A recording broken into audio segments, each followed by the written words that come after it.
Phil did a video on evil that I quite enjoyed, but I think he missed some of the finer points of running or being in an evil campaign and some of the benefits that there are to be had. I'm going to start off with a brief story. I didn't run, I was in a campaign being run by one of my friends, and it was unabashedly evil. Everybody in that campaign was playing an evil character, and the DM knew beforehand that that was the plan, which I think is important when you're running an evil campaign.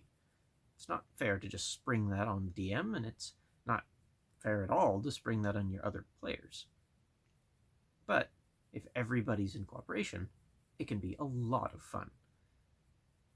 Now, one of the great things, and this is important that a DM understand this if you're going to be running an evil campaign, is that there should be benefits for being evil.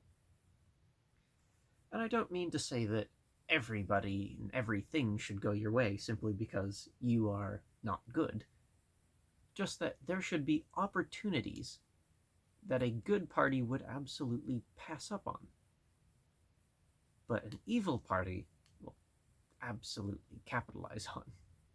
And the first module that we were run through absolutely highlights this. There was a temple of clerics and their surrounding town that had all been cursed, and the curse was causing people to become sick and slowly die. It was dire straits for them. Not for us, though.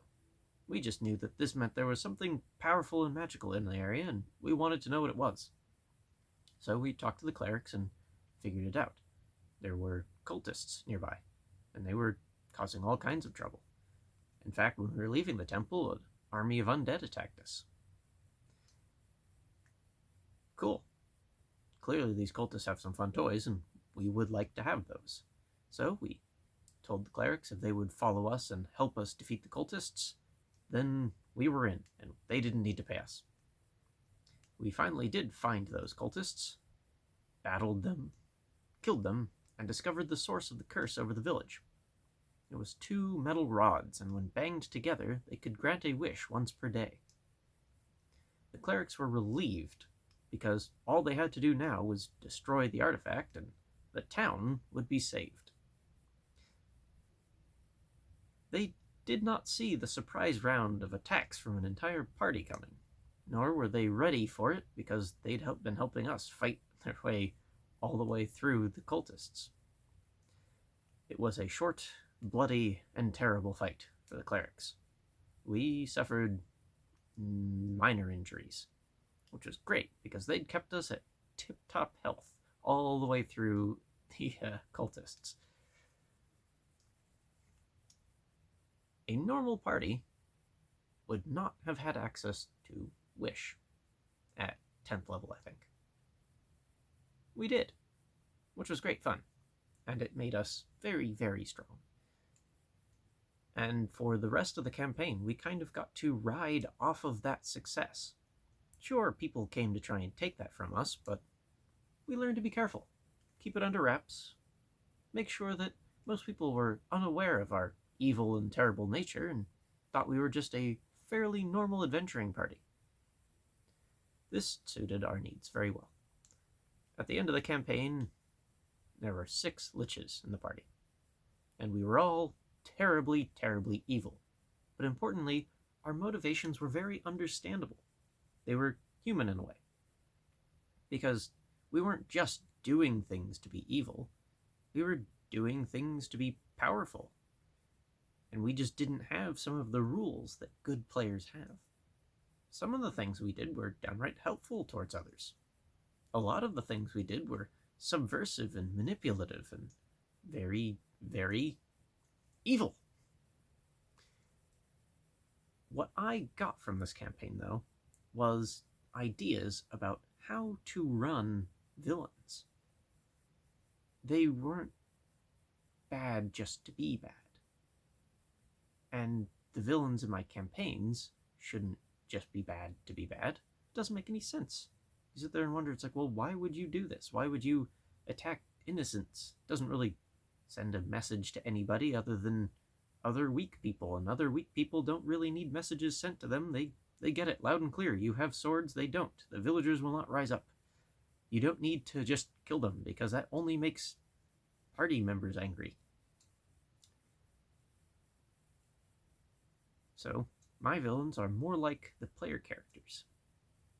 Manipulative, cunning, understandable, but unapologetically evil. Some more so than others. The character I was playing went back to the temple where some of the clerics had remained, and convinced one of them to take a stroll to the top of the bell tower, where he gleefully picked her up and chucked her over the rails to her death. Very evil and kind of pointlessly cruel, but fun. I think my character was one of the more evil in the group, who would just kill people to kill people. Some of the others were mostly just after power, and human life was a very low consideration on the list. They become more fun to sprinkle into campaigns as keepers of grand libraries. The value of human life is not a consideration, but the preservation of knowledge is, and so sometimes their motivations might align with the parties. But I think this is a great way to experience evil and learn to use it. It's, I think, a very fun and formative experience, and I think more people should give an evil campaign a shot, even if it's a shorter one. I think we probably only did 15-ish sessions, so not a ton. It only ran for a few months. That being said, I've read through Colville's book on strongholds and followers, and I have to say I was thoroughly unimpressed with the Codex of Undeath, the Mortis, I believe. It seemed very lackluster. It didn't seem like something that the evil characters for my campaign would have gone out of their way to go and find. If they'd found it at the end of a very difficult dungeon, they would have been quite disappointed with it. And the book's clearly evil, so I can't see a good party using it, so I kind of sat there looking at it and thinking, who wants this? Who is this for? Who does this help? I feel like evil should grant some kind of power, even if it's corrupting and twisted, to those seeking it. Some of the other codexes, especially the Codex of Time or Magic, are crazy powerful, but Codex Mortis isn't anything that would be even remotely useful to, say, a lich. So it wouldn't really make sense for a lich to have one even. So I made modifications and changes. I made it a book that my evil compatriots from that campaign long ago would have sought out. And now, it's quite fun to have in my world. It's an item that beckons, tempts. It's like the hand or eye of Vecna. You know it's bad. You know you don't want it. But at the same time, there is that allure. It is so very powerful, and you could accomplish so very much. But the hand and eye of Vecna always serve their original master. The Codex Mortis? Well, it might kill you, but it also might bring you back. It's very powerful, very tempting, world-changing even. But it comes at a heavy cost, potentially. It's the kind of evil item that I like, something that is legitimately tempting. It might sit in the party's back pocket until they find a way to destroy it, but it will always be like the One Ring.